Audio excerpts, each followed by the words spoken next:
As you're rolling through those tips, you can sink into the tissue.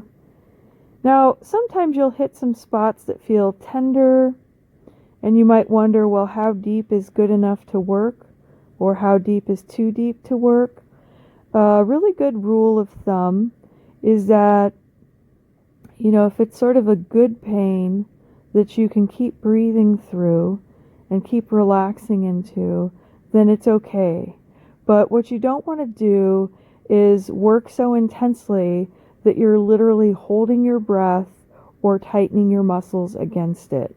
And when you're working with your patients or your clients, that, believe it or not, they're not always going to tell you. And so, it's going to be your job to ask them, but also to pay attention to their breathing and to feel and watch their other muscles to make sure that they're not tensing in reaction. Now, the top of the foot, in between the bones, is nice to slide through. Now, you can actually put your fingers together and pull through, and I'm going to support the rest of my hand on the foot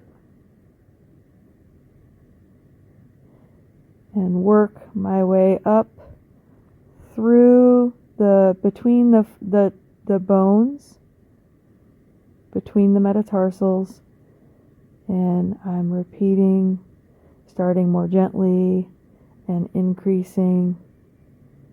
And you can take that all the way up through the ankle.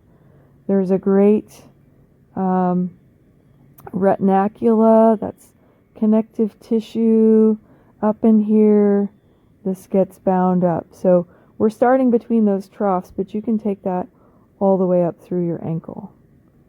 And if you hit a tender spot, you can lighten up, but then come back and just increase your pressure as you go through it.